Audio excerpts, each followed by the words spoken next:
Welcome in, everybody, to Fantasy Pros. This is the Fantasy Football Podcast. It is me, Joey P.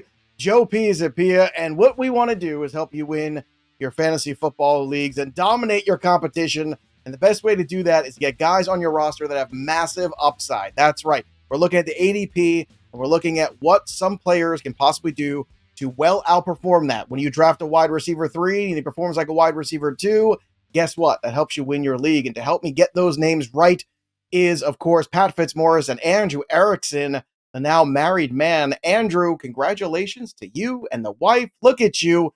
You're all grown up. And might I add, in just 30 days from now, exactly a month's time, you will be celebrating this nuptial with me at the Rainforest Cafe when you come to New Jersey, your favorite place on earth. So is it safe to say, Andrew, you're living your best life? I mean, it's going to be my second honeymoon, so I can't wait for it. It's going to be great. Fitz, should I be worried that Andrew Erickson demanded that I take him to the Rainforest Cafe, which is in the mall near the train station where I'm picking him up when he comes to my house that weekend? Because it's a place where you bring your kids and there's talking parrots and chicken tenders. Should I be taking just like a live stream of this entire event? Because it feels like it might be worthy for the YouTube channel. What could be more romantic than a giant chain restaurant in a mall near a train station? That's what I say. This is what Andrew Eric, he found it. He said, they don't have this anymore by me. Joe, will you take me to the Rainforest Cafe? And I said, how can I not? I mean, it's my wedding present to you. And my wedding present to your wife is getting her away from you for a little while there. So you have some time apart. Jeez, already. But today we're going to try to get those names right again, looking for massive upside here in our fantasy football drafts. And I want to start with a quarterback here. Because, Andrew, you and I on the Betting Pros shows, if you missed those, go watch over on the Betting Pros channel on YouTube. We've talked a ton about the Colts. We're very bullish on them.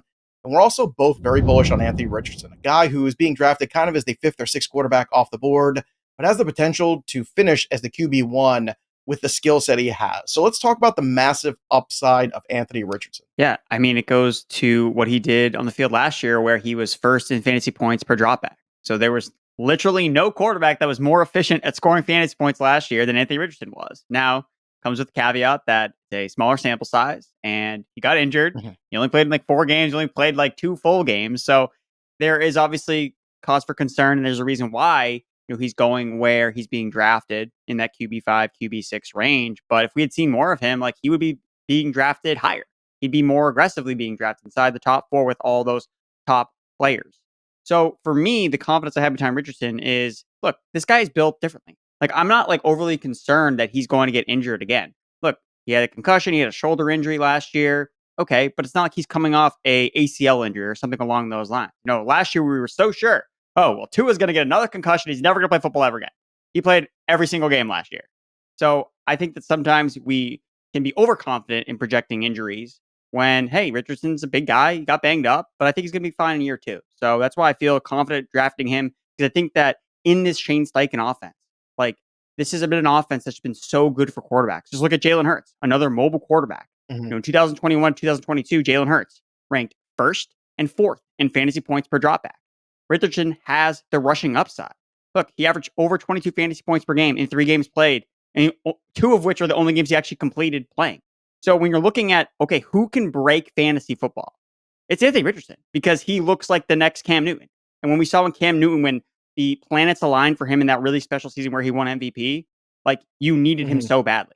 And yes, Richardson is pricey, but if I end up being right at the end of the day of Richardson then being in the conversation as a QB1 overall, well, you got him at a value as the QB5 or QB6 off the board. Now, the good news, Pat, is that you kind of have a little off to the races moment. He's not going to be the first quarterback off the board. So you'll see Mahomes, Hurts, Allen, some combination of those 3. And then you're basically on notice of when it's time to possibly jump into the pool to take Anthony Richardson somewhere after that. But it's still in single quarterback leagues, a spot where you're looking at the overall ADP and a spot where it's still really bountiful for wide receivers, for running backs. So is there an alternate version of this Anthony Richardson multiverse that we can live in that might be a little cheaper in terms of cost?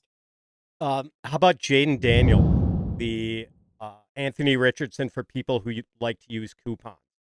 It kind of like my wife doesn't play fantasy, but like Jayden Daniels would be her type of quarterback, because like whenever I'm going out for an oil change, My wife is always like, don't forget to go on the website and use one of their coupons when you're checking out. So, yeah, like it's always so nice when you can get a player with that massive upside at an affordable price. And that's the case with Daniels. ECR of QB 14, ADP of QB 15. Daniels offers the same sort of rushing potential Richardson offers, or similar. And I mean, I think Daniels is considered the more advanced passer coming out of college. He averaged 317 passing yards a game and 3.3 TD passes a game for LSU last year. Won the Heisman Trophy, of course. But whereas Richardson is typically QB5, QB6, coming off the board in drafts, Daniels, you can wait until every other team in a 12-team league has drafted a quarterback, and that's your thing. Oh, everyone has a starter? I'm going to go draft Jayden Daniels right now. And not only does he offer that dual production as a runner and a passer, but the Washington offense is going to play at a fast tempo with Cliff Kingsbury. They always do. Worth remembering that in Kyler Murray's rookie season, Murray finished QB8.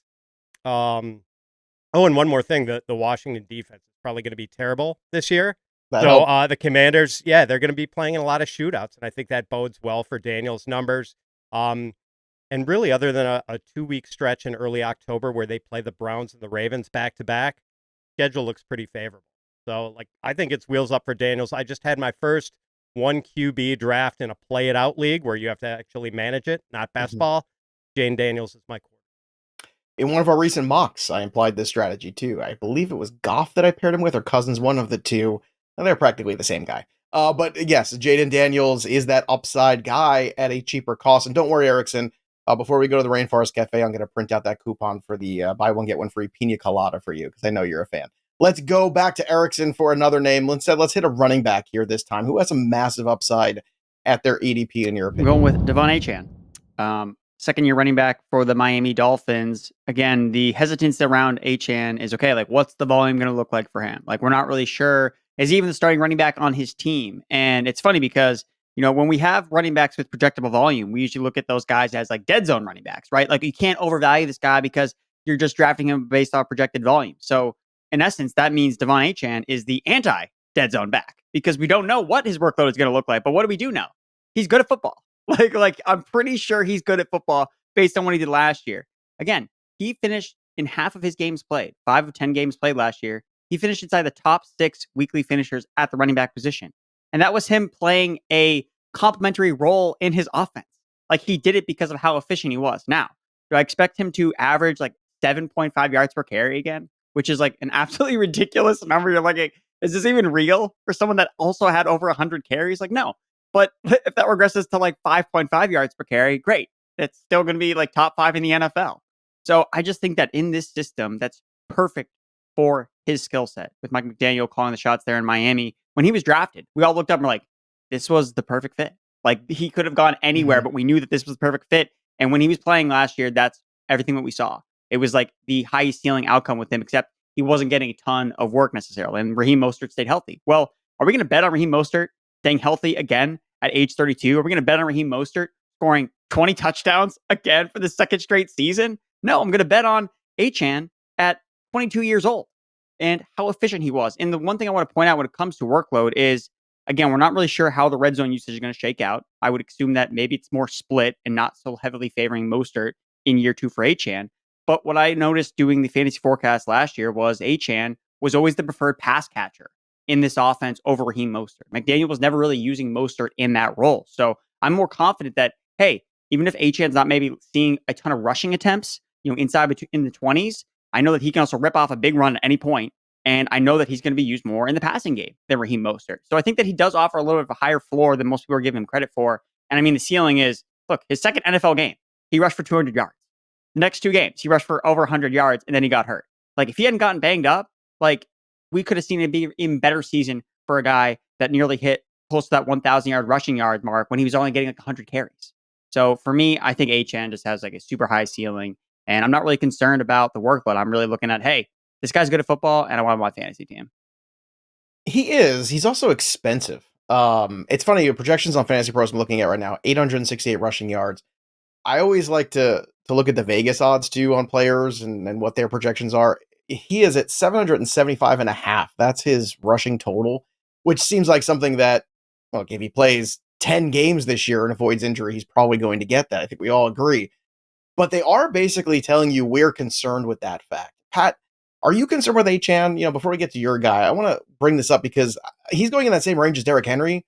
And I just feel way safer about taking old man Derrick Henry. Yeah, he's old. Yeah, whatever. But he's playing for the Baltimore Ravens, and I know what I'm getting. Achane does have massive upside, but is the cost for that ratio of upside worth it for you? No, I mean, we're talking about clipping coupons, Joe. Like, I think Achane is the coupon clippers Jahmyr Gibbs. Like, no one has any issues taking Jahmyr Gibbs around the 1-2 turn. Right. And Gibbs, I think, like, things were a little wonky with running back usage in Detroit early last year because Montgomery got hurt for a while. Gibbs got a big spike in workload after being used really lightly the first few weeks. But once Montgomery came back through the end of the season, including the playoffs, I think Gibbs averaged like 13.4 touches a game. I think that's like exactly where Achane is going to come in this year, sharing work. So if those guys have the same workload, and we saw what Achane did on a per carry basis last year, like why are we having any qualms about drafting Achane like a round later on the 2-3 turn? I don't think we should.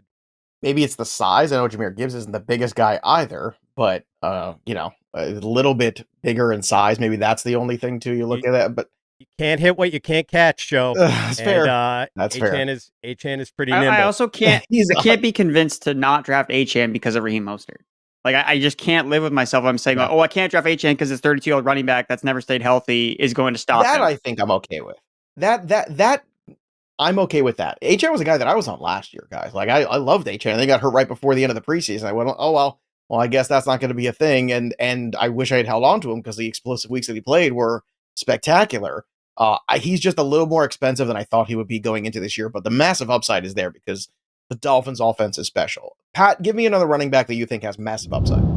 Isiah Pacheco, and I think the appeal is pretty straightforward here. Pacheco is the undisputed lead back in one of the NFL's best offenses. And at 25 years old, he's squarely in the prime of his career.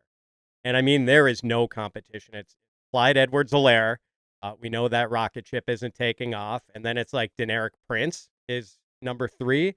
So, and let's drill down on the workload for a minute. Pacheco averaged 14.6 carries and 17.8 touches a game last year. Over the first 8 weeks of the season, 16.5 touches a game. But from week 9 all the way through the playoffs and the Super Bowl, Pacheco averaged 21 touches a game. That was a 10-game sample because Pacheco missed 2 games with the shoulder injury and was held out of week 18. But over those 10 games, there was only one instance when Pacheco had fewer than 15 carries. So, also, Pacheco had 9 touchdowns last year. That was playing 14 games, and that was in a season where the Chiefs ranked 15th in scoring. The Chiefs scored fewer points in the 2023 regular season than the Saints and the Jaguars. So I think now that the Chiefs have more than one credible wide receiver on the roster, you would imagine that they are going to take their rightful place among the highest point scorers in the league. And it's not hard to imagine Pacheco scoring 12, 13, 14 touchdowns in this offense if he stays healthy. So really my only concern with Pacheco is his running style and this how hard he runs. Like, I appreciate how hard he runs, but I do wish he relished contact maybe a little bit less.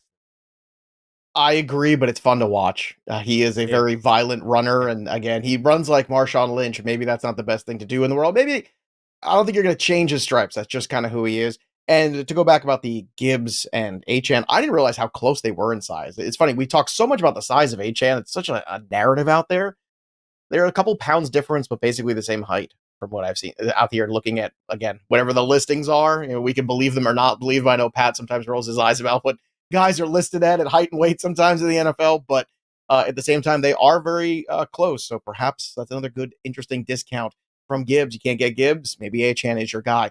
Let's go back to you, Erickson. Give me another running back you think have massive upside in 2020. So this is a running back I've been kind of warming on a little bit, and it's J.K. Dobbins for me. The forgotten running back for the Los Angeles Chargers. That's the team he's on. He signed basically a 1-year deal with basically no guaranteed money. So hoping he at least makes the team. But the way that they're talking about him, it seems like he's going to at least make the team. We've already seen that Gus Edwards is a little bit banged up. Kamani Vidal, again, drafted in the 5th round of this year's draft. There's been like zero buzz about Vidal since he got drafted. It's like, oh, he got drafted. Oh, great. He's going to take over the backfield. And crickets. So where does that leave us with this backfield? Well, I don't know if we're going to really see someone step up here where it's, oh, clearly out of OTAs, this is going to be their guy. Well, the guy that's been there and they're talking about being healthy is J.K. Dobbins. So for me, yeah, that's the question mark, right? Is J.K. Dobbins healthy? Like, that's the reason he's being drafted as the RB 54. But every other season that Dobbins has been eligible to be drafted, he's been drafted inside the top 50 players overall.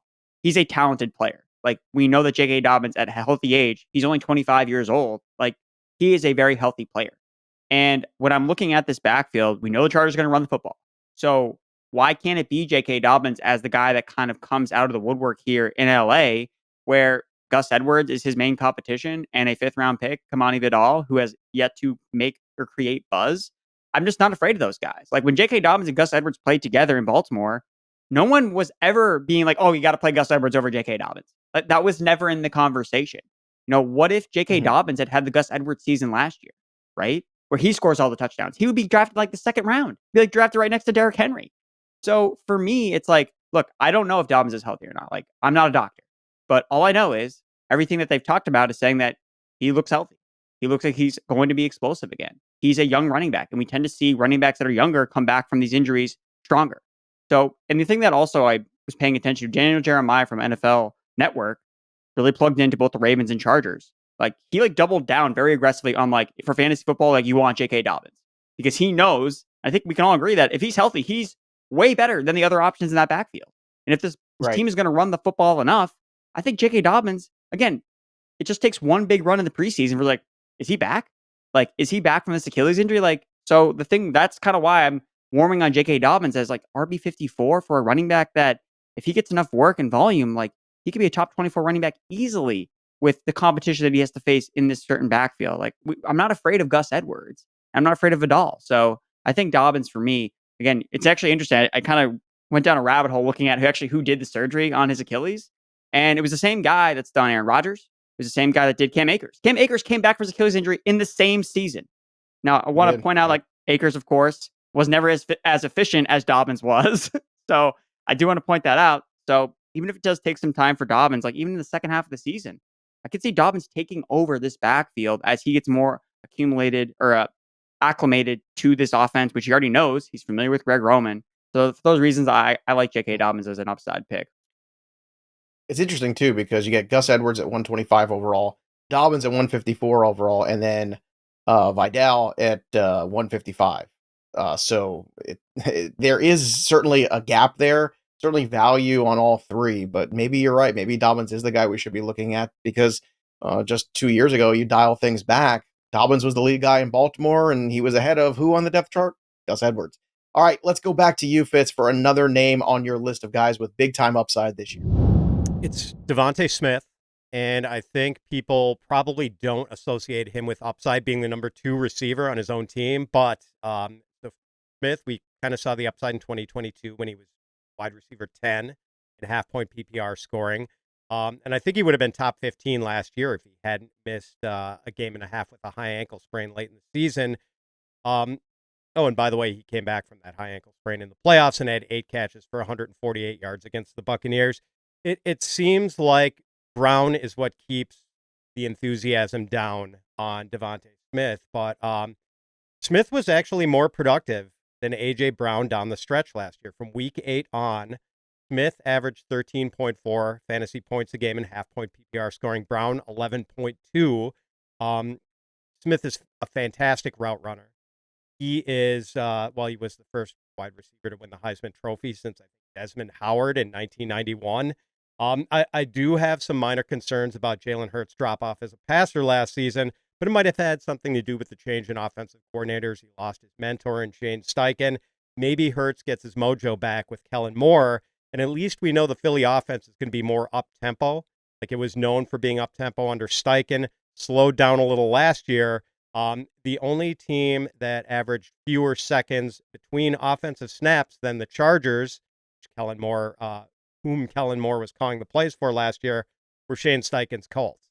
So Philly's going to be up-tempo this year, and they're probably going to be in a lot of shootouts because we saw how that defense completely fell apart last year. And yes, they've added to that unit. Like, They drafted Quinyon Mitchell and Cooper DeJean, but like, come on, do we really think their rookie cornerbacks are totally going to fix a defense that was completely springing leaks left and right?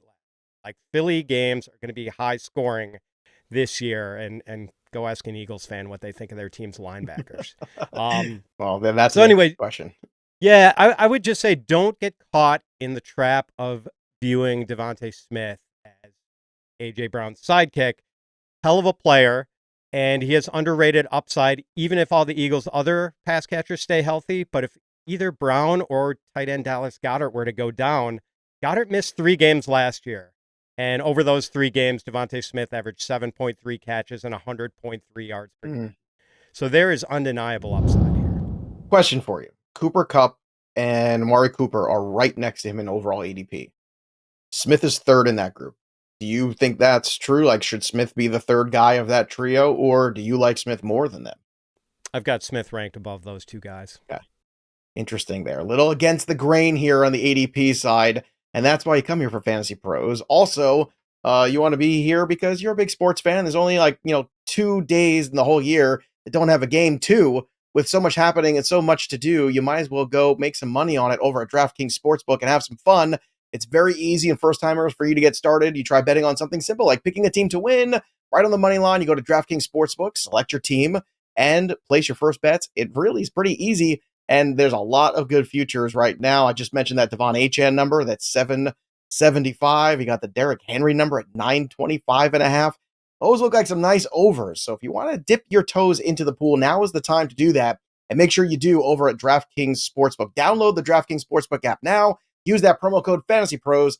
That's promo code FantasyPros. And when you do, customers get 150 in bonus bets instantly when you bet just $5 only on DraftKings. The crown is yours. Erickson, let's take that crown and put it on another player with massive upside in 2024. Yeah, so I'm going to take DeVonta Smith's old teammate at Alabama, Jaylen Waddle. So kind of the similar circumstance where he is the number 2 receiver to Tyreek Hill, who's drafted at the top of every single fantasy football draft. And Jaylen Waddle's just coming off a year where everyone else was scoring touchdowns in Miami except Jaylen Waddle. Like, he scored 4 touchdowns where Raheem Mostert scored 20. I'm going to guess that those numbers are going to be much closer and potentially even flip in 2024, because when you look at Waddle, he was still super efficient. He got over 1,000 yards for the 3rd straight season. He's been a receiver that's already finished as a top 13 wide receiver twice in his NFL career, and he did it in 2 different ways. He did it as a rookie by racking up a ton of volume, and he already did it alongside Tyreek Hill in his 2nd season. So I think that Jaylen Waddle is just like one of the best buy low candidates when it comes to impending touchdown regression that's going to work in his favor. And if there's an opportunity where Tyreek Hill takes a step back, we saw Tyreek Hill get banged up at the end of last year. Remember, the debate was like, Jaylen Waddle against the Jets, what do I do? The Jets are so good on their defense. Tyreek Hill didn't play. Jaylen Waddle smashed in that game because Tyreek Hill wasn't available. So again, looking at that injury upside, if Tyreek Hill were to miss any games, like, Waddle would then go from, okay, every week he's my wide receiver 2. Oh, well, now I'm starting him as like a potential top 5 wide receiver because this offense is so catered to getting the playmakers their ball to create big plays. Again, he posts his highest yards per route run of his career, 6th overall, highest PFF receiving grade of his career, 5th overall. This is a guy that had a bad season, and I'm talking about how efficient he was.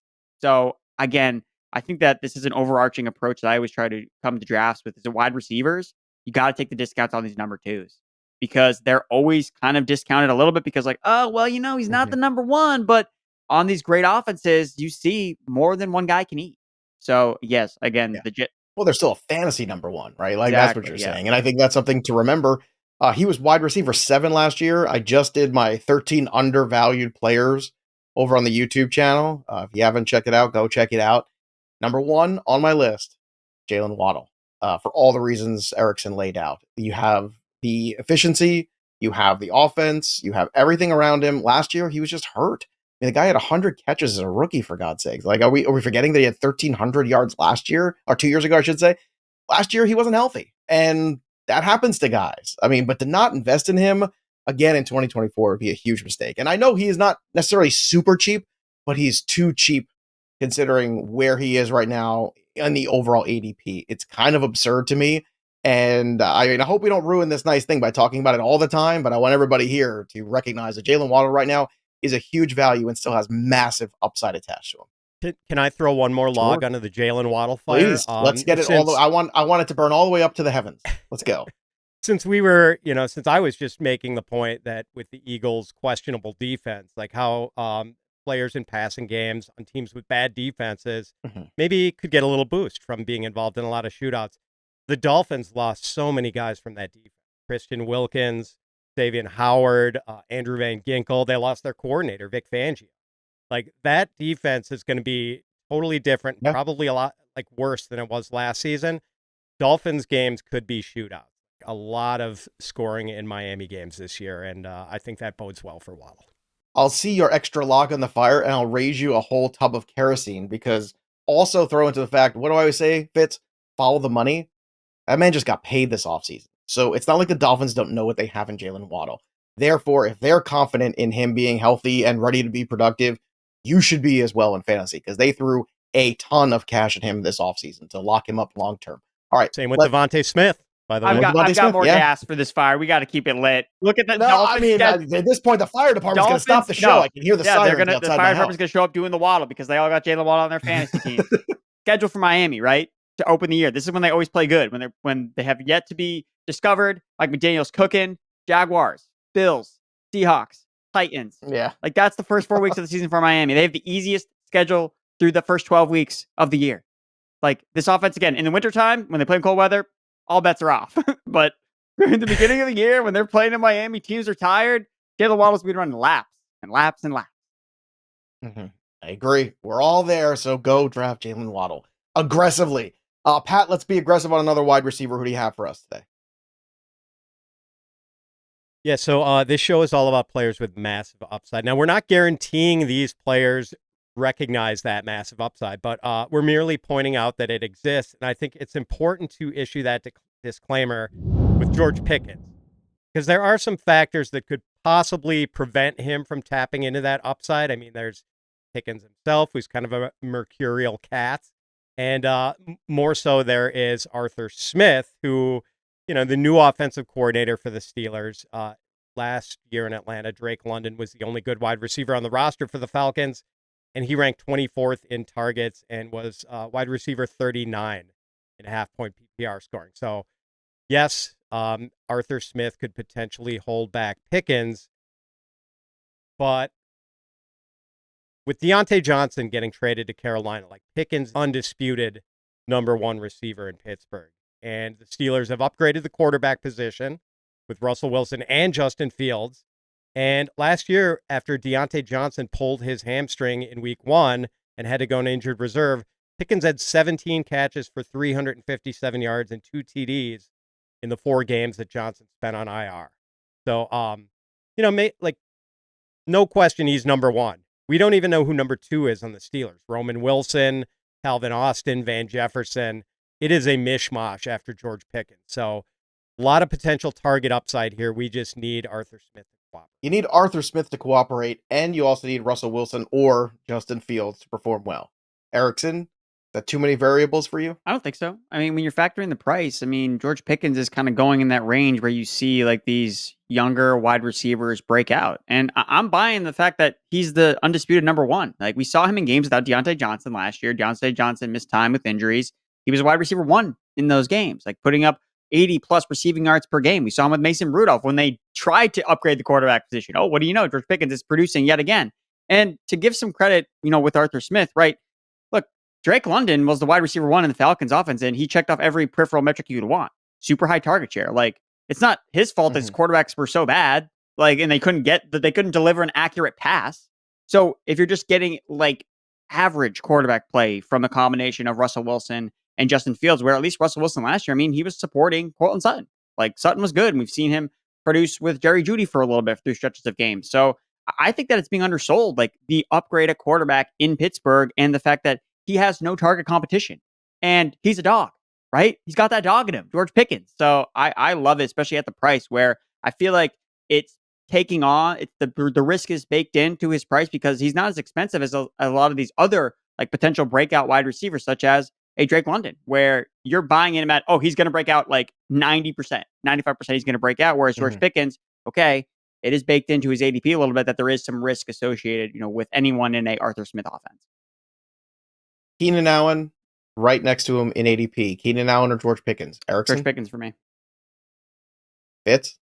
Not even close. Pickens. Okay, so we are done with Keenan Allen here. I don't know. This is still a tough one for me. Young quarterback, old wide receiver, or do I want the retread third team quarterback Russell Wilson now with George Pickens? Tough. I got to marinate on it, but the fact that you guys are so quick to the Pickens trigger, I might have to rethink some of my thoughts on that one. Let's go back to you, Andrew. Pickens doesn't have to compete for That targets is with fair. Or DJ Rome Moore. He Odunze, has to or have a compete with rookie Calvin quarterback, Austin or Cole III. Kmet, or Shane Waldron. Hey, Shane Waldron's not exactly the best offensive coordinator either. So I understand all that. You're not wrong, but I don't want to dismiss the consistency of Keenan Allen. I mean, this is a guy that's had 100 catches in what, 4 of the last 5 years? And I know it's a different offense. I get it. he also I had totally understand Justin that. Herbert as his quarterback. It's pretty good. He did. Well, I mean, is not Caleb Williams the second coming of all great things? I've been told that Not by till I everybody see in it the on the fantasy football field. community. Got to see him play. Wow, you and me both. That's a story for another show. You'll have to tune into that one.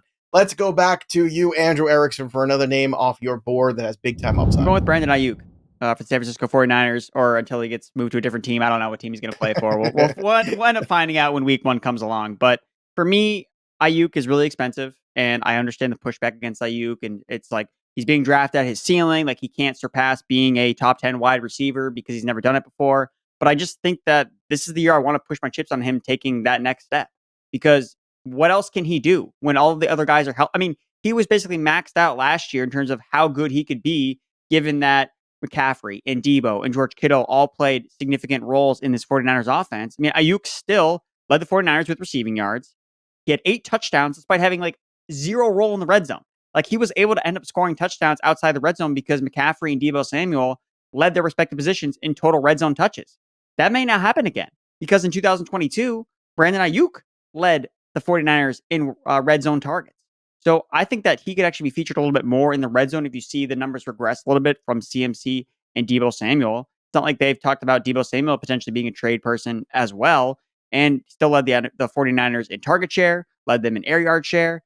So for me, I'm just pushing my chips again. Upside a lot of the time is attached to, well, how good is the player, right? I think Brandon Aiyuk is deservingly of this contract that he wants so badly. I just think that he is so good. Again, entering the contract year, he's 26 years old. He's been a top 15 wide receiver in half PPR over the last 2 seasons. Like, he doesn't miss games. He has been a guy that stayed healthy. When we look at this 49ers offense, a lot of these guys miss time.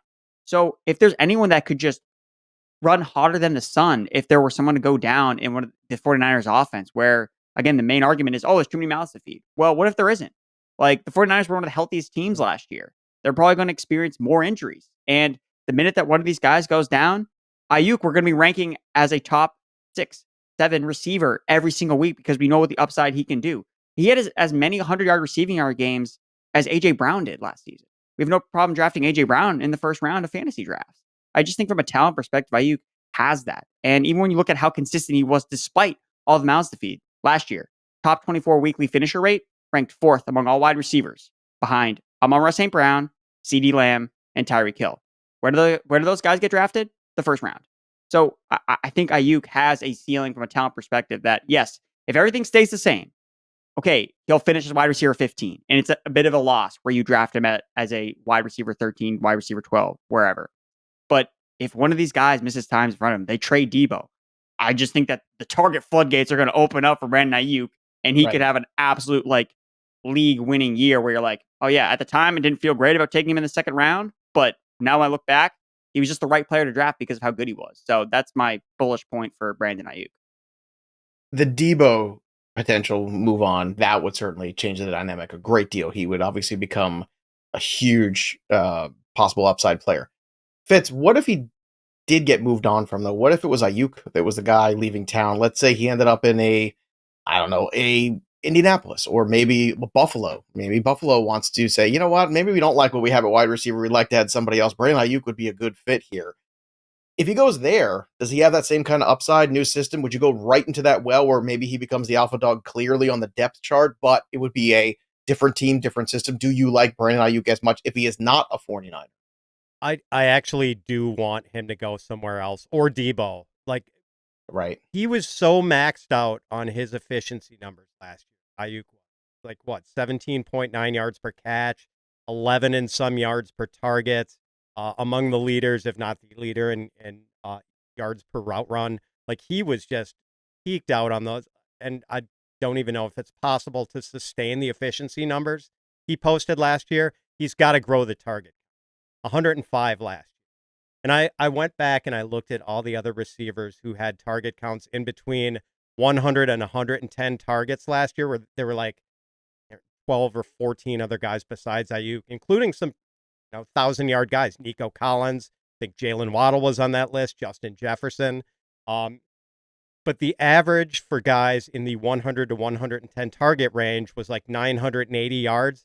Aiyuk had more than 1,300 yards. That's how pumped up his efficiency was. So he really does have to grow that target share in order for him to, I think, justify the current price. Because right now, I can't pay it when he's facing this target logjam. I want him to go somewhere else. We can't count on like some sort of injury in San Francisco clearing targets for Aiyuk. It's got to happen some other way, or I think he's overpriced. A good conversation to have. Fitz, I want to talk about another wide receiver. The next guy on your list also made my 13 undervalued guys, because I see the same upside you do. We started the show talking about Jayden Daniels, but let's talk about Terry McLaurin, who right now, I mean, I think it's kind of absurd almost that he's being drafted so late as a wide receiver 3 that, I mean, Fitz, let's talk about it, because I guess it's a matter of putting faith back in a rookie quarterback, but this rookie quarterback has a higher ceiling than probably any quarterback he's played with yet in his career. Oh, definitely, Joe. And boy, I'm touting 2 Washington Commanders on a massive upside show. What could possibly go wrong here? So yeah, I mean, that's it. He has rattled off 4 straight 1,000-yard seasons, McLaurin has, and he has never had fewer than 77 catches in any of those 4 seasons. And he's not exactly gotten A-plus quarterbacking over that time. The quarterbacks McLaurin has played with more than one game over the last 4 years: Dwayne Haskins, Kyle Allen, late career Alex Smith, Carson Wentz, Taylor Heineke, Sam Howell, Jacoby Brissett. Not exactly a who's who of stellar quarterbacks. Maybe number 2 overall draft pick Jayden Daniels takes McLaurin to new heights. And as good as McLaurin's been the past 4 years, his single season high in touchdowns over that time, 5. Well, Malik Neighbors and Brian Thomas combined for 31 touchdowns with Jayden Daniels in 13 games last season. So maybe we get a spike in that touchdown count for McLaurin. And one more time, I'm going to harp on the bad defense factor. Washington, pretty bad defense. So I would expect the Commanders to be pass heavy this year. Cliff Kingsbury likes to roll at a pretty fast pace. I think there's a lot of upside for this passing game, and McLaurin's the clear number 1 receiver in Washington. It's funny because Pickens is a guy you talked about a little earlier in the show, and he is going wide receiver 28. McLaurin's going at wide receiver 30. I feel a little safer about McLaurin. Is that crazy, Pat? He's proven more. He's Right? got the fuller body of work, so I don't think it's crazy at all. All right, let's go back to you, and we'll close things out here. The boys have 2 names left overall here, 1 for each of you. Let's go to you. Funny enough, another guy that made this list. Did you guys watch that video and then came up with this show today? Like, what did you guys do? You were watching the 13 undervalued video. I know you Shortcuts, Joe. We like to just shortcuts. Rip off your work. But look, I think it also says something when we're all honing in and zeroing in on some of the same guys. It says that, Fitz does his homework. I do my homework. I write the black book up. Erickson's doing his homework. Everybody's coming together and going, yeah, this is what we had as the answers to the test. And one of the answers looks like Christian Watson for you and for me. Yeah, I mean, I had to copy yours because I've been all over the place. I've been you've been weddings, drinking champagne for the last so I was 3 like, weeks, oh, quick, I gotta undervalue Christian Watson. This sounds great. Thanks, Joe. So yeah, Christian Watson, I think it's pretty low-hanging fruit when you talk about him as like an upside play, because we all know what he can do when he's on the field and healthy. Like, he's an absolute monster. And I think that if anyone were to kind of separate themselves from the pack, pun intended, in the Packers wide receiver room, it would be Christian Watson, because we've seen what he did as a rookie. He was super efficient, top 10 in terms of yards per route run. And even last year, like during the end of the season, he came in, but he was healthy. He was scoring touchdowns left and right. So you're worried about, okay, can he keep up that type of touchdown production? I think that he kind of can, though. When you look at his usage in this offense when he was healthy, look, he had 15 end zone targets during the regular and postseason combined. That ranks sixth overall in the NFL. Like, he didn't play that many games. So every time he's been on the field, we know he's a big play threat. We know that Jordan Love likes using him in the red zone. We know last year it was basically everybody else that was getting all the touchdowns. It was Romeo Dobbs, it was Jayden Reed. Like, A lot of Jayden so Reed, yeah. if those guys are now not scoring as many touchdowns, then who's going to step up? I think it could be Christian Watson as a very explosive player on the outside. And just looking at him, his body of work, his last 15 games played in total, so including his rookie year, including where he was healthy during his second season, he's averaged 13.3 points per game in half PPR. That's the same as Jamar Chase from last year. Like, that's what you're potentially getting with a Christian Watson who goes outside the top 40 wide receivers. So again, if his hamstrings continue to hamper him, then yeah, he's going to be a zero. But if he's on the field and playing and running routes with Jordan Love, an offense we're excited about, I mean, Christian Watson has a super high ceiling. We're drafting this guy in the 4th round last year. And the question marks were, I don't know, is Jordan Love good? Well, I think we feel much better about that. Now it's a matter of, okay, is he healthy? And then how is he going to fit in with now these more exciting playmakers? Jayden Reed has established himself as a guy. Romeo Dobbs has been someone that's been hanging around.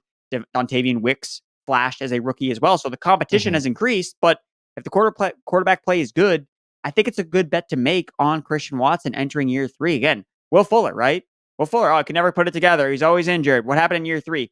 Dude absolutely exploded. And then he got suspended for steroids. But okay, if you can give me 12 weeks of hey, but it helped him stay on the field. If you give me 12 weeks of Will Fuller production from Christian Watson in year 3, I'll take that all day. Look, Jordan Love is the other piece of this puzzle too, who ironically also on my undervalued list. Again, go watch that video. Last 8 games for Jordan Love, 70% completion percentage, 2,150 yards, 18 touchdowns, just 1 interception, and a passer rating of 112.7. I don't like to extrapolate necessarily, but the upside's there for well more than 4,000 yards passing, well more than 30 touchdowns for Jordan Love this year, maybe even closer to 40 if things really break right, and Watson's on the field for an entire year. That's another player that has a lot of upside. I know I'm talking nicely about the Packers. That makes Pat Fitzmaurice very happy. So, Pat, now that you're in a good mood, let's finish things off here with another guy from my list from this video. I love this. This is so good. We're all saying the same things, and you're saying that Brock Bowers also has big-time upside, despite the fact he does play with Aiden O'Connell and/or Gardner Minshew, probably Minshew, but Pat, break it down for us. I'm surprised there isn't more enthusiasm for Bowers, considering that, 1, he is one of the best tight end prospects to ever come out of college, and 2, we're coming off a season in which a rookie, Sam Laporta, led all tight ends in fantasy scoring. Brock Bowers was pretty much NFL ready when he was a freshman and had 882 receiving yards and 13 touchdown catches for a team that won the national championship that year. First team All-SEC as a freshman, SEC Freshman of the Year, in fact, and it only got better from there. Bowers won the John Mackey Award, best tight end in the country, each of his last 2 years in college. He's fast. He has excellent hands. He's really good at getting himself open, whether it's against man or zone. Absolute beast after the catch. I think Kirby Smart has said that he could play running back and be Georgia's best running back, or could have done that while he was there. People aren't excited about the landing spot, as you mentioned, Joe. I don't think it's all that bad, though. I can't make the case that the Raiders have a great QB situation with either Minshew or Aiden O'Connell, but it's not a train wreck. I mean, Michael Pittman and Devontae Adams both had more than 100 receptions last year with Minshew and O'Connell as their respective quarterbacks. And target competition for Bowers, not that bad. I mean, it's Devontae Adams and what else? Jacoby Myers, complimentary receiver. But Sam Laporta had that great season last year, 86 catches. That was with Amon-Ra St. Brown catching 119 passes. And oh, by the way, I don't think that many people were all that excited about Jared Goff as a quarterback and facilitator for a tight end going into last season. So I just don't think this is a situation that is going to impede Bowers' path to stardom. And at the top of the show, I talked about the joys of being able to get a player with huge upside at an affordable cost, the coupon clipping. I mean, right now, I was talking about Jayden Daniels when I said that. Jayden Daniels and Brock Bowers are adjacent to each other in the FantasyPros consensus ADP. Bowers going 98th overall on average, Daniels 99th. both of these rookies could be stars right away, and you can get them in the 9th round of drafts. Yeah, it's hard to argue with that. He can play in the slot. He can play some H-back for it. He can do a lot of different things. And if they are creative and use him in those ways, I agree with you 100% on Bowers. I look at Bowers as a guy, he's in my top 10 tight ends.